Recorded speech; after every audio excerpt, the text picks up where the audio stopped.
السلام عليكم ورحمة الله وبركاته. اللهم صل وسلم وبارك على سيدنا محمد. النهاردة ان شاء الله هنعمل مع بعض السردين، تخليل السردين البلدي. انا عملته قبل كده معاكم بس كان المستورد، لان النهاردة ان شاء الله هنعمل السردين البلدي بطريقة حلوة وسهلة بالظبط 3 ايام، وهتفتحي عليه وهتاكلي منه وهيبقى زي الزبدة بالظبط. ندخل على الطريقة على طول ونقول بسم الله الرحمن الرحيم. معانا سردين بلدي صغير، انا هنا جايبة كيلو، غسلته كويس وشطفته كويس. بصوا بقى، ولا هنشف ولا اسيبه في الهوا زي ما عملنا في المستورد، لان طبعا المستورد لازم يتعمل فيه كده ولازم يتنشف كويس ولازم يعني، لا ده سهل جدا وبسيط قوي ومش هياخد في ايدينا وقت نهائي. انا جبت منديل بس كده وفضلت انشف فيه، لو في ميه لو في اي حاجه مكان ما انا شطفته يعني، وانا كنت حطاها على مصفى فنزل ميته حوالي، يعني انا سبته حوالي 10 دقايق بالظبط ورجعت له تاني نشفته بمنديل بس اللي هو ينزل ميه اللي انا شطفته بيها. هنجيب بقى معانا طبق كده ونحط بقى الملح بتاعنا والحاجات اللي هنخلل بيها السردين.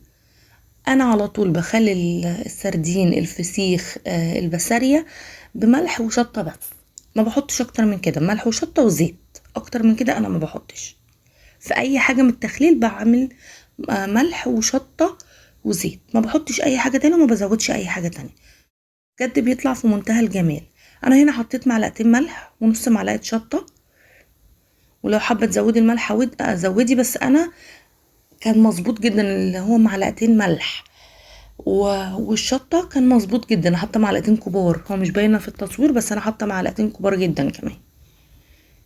هجيب كيس على طول، يعني انا يعني مش بقى نبتدي نعمل بقى افتكاسات وحاجات كده ونحطه في طبق ويسيبه مش عارفه ايه، لا هو في كيس على طول هنحط فيه ملح من تحت، وابتدي ارص السردين بتاعي عكس عكاس زي اي طريقة سردين او فسيخ بتتخلل، عكس عكاس احنا هنعمل كده. هبتدي انزل السردين بتاعه مع كل، يعني مع كل رق هحط رشة ملح زي ما انتوا شايفين كده، مع كل رق هحط رشة ملح. وبجد يمكن من اكتر المرات ان الملح طلع فيها مظبوط جدا، مش حادقة ومش دلعة، مظبوط جدا جدا جدا. والشطة مش واضحة، يعني ما تقلقوش من حوار الشطة ده، الشطة مش واضحة اصلا فيه. هنا خلاص انا حطيت السردين بقى بتاعي، ابتدي اقفل الاكياس احطه في كذا كيس. هنا بقى بقيت الملح انا رشيته طبعا على الوش. من اسهل تخليل السردين هو السردين البلدي، يمكن المستورد بياخد وقت شويه، لكن السردين البلدي 3 ايام بالظبط وبتفتحي عليه. هنا حطيت له زيت على الوش، وانا بقى في ساعات بعمل ايه، بحط مع الملح والشطه زيت وبحطه، بس لما بكون احطه في الخياشيم، انما ما كنتش طبعا هعرف ارش لو كنت حطيت زيت، فقلت احط الزيت في الاخر، ارش زيت على الوش يعني. هنا حطيته بقى في اكياس، وطبعا قبل ما بحطه في اكياس بشيل الهواء منه يعني. وهنا خلاص انا استكفيت بكده. هبتدي بقى كل يوم والتاني ابتدي اقلب بقى ايه، مره على الوش ده وبالليل مثلا اقلب على الوش التاني، هكذا 3 ايام بالظبط بعمل كده. هنا انا حطيتهم في علبه محكمه يعني وقفلت عليها لان هو بينزل ميه. 3 ايام بالظبط فتحت عليه واحنا هنفتحه هو مع بعض. هنا كان بعد 3 ايام، عدى عليه 3 ايام فتحت عليه. انت حابه تسيبيه اسبوع براحتك، بس هو 3 ايام بيكون استوى خالص، يعني انت لو هتفتحي بعد اسبوع مش هيحصل اي حاجه برضه. انا هنا فتحته بعد 3 ايام وكلنا منه كان زي الفل، بجد كان من احلى المرات اللي انا عملتها، كان طعمه حلو جدا وانا بحب اصلا الحاجات دي، فبالنسبه لي دي نقطه ضعفي. بصوا هنا انا فتحت عليه، بجد السردين مستوي جدا. هنا هطلع كده كام واحده انضفها قدامكم عشان تشوفوا بس هو قد ايه مستوي. اللهم صل وسلم وبارك على سيدنا محمد. ما تنسوش بقى تعملوا اشتراك في القناه وتفعلوا الجرس عشان يوصلكم مني كل جديد.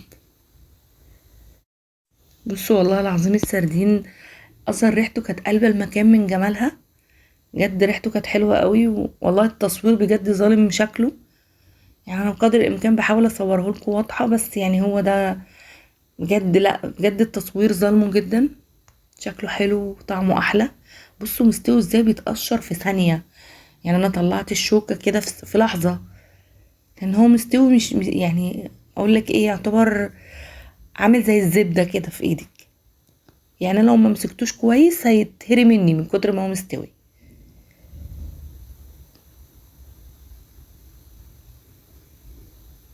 بصوا التنظيف بتاعه سهل جدا، يا دوبك بفتحه واشيل الشوكة وخلاص كده. والله تخليله مش متعب خالص، لا بالعكس سهل جدا. احنا بقى ولا سيبناه يتهوى ولا سيبناه ينزل المية بتاعته يوم كامل ولا الكلام ده خالص، لا. احنا يا دوبك بس هي 10 دقايق بس نزل المية اللي احنا شطفناه بيها وخلاص على كده.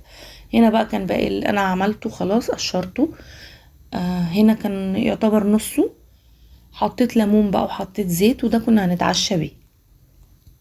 طبعا الباقي هنشيله ازاي؟ انا قطعته ونضفته كده واحطه في علبة زي ما احنا هنشوف دلوقتي، وهبتدي انزله في العلبة.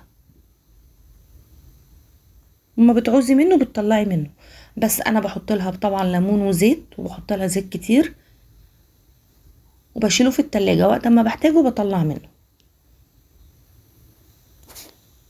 وبجد لو جربتيها تبتدي يعني بصي هتبقي فرحانة بيه جدا، مش هتبطلي تعمليه. احنا طبعا الموسم ده بتاع السردين، لو رحتي اي سوق او اي مكان مش هتلاقي اكتر من السردين دلوقتي هو البسارية. وان شاء الله هنعمل حلقة بسارية وهنصورها. نخليلها بطريقة سهلة برضو ومش هتقعد الا 3 ايام، انا بخليلها في 3 ايام. هنا رشيت لها شطة بس كده على الوش، والف هنا. وكان احلى طعم سردين ممكن تاكليه. 3 ايام كنا عملنا احلى تخليل سردين، ما خدش وقت مننا.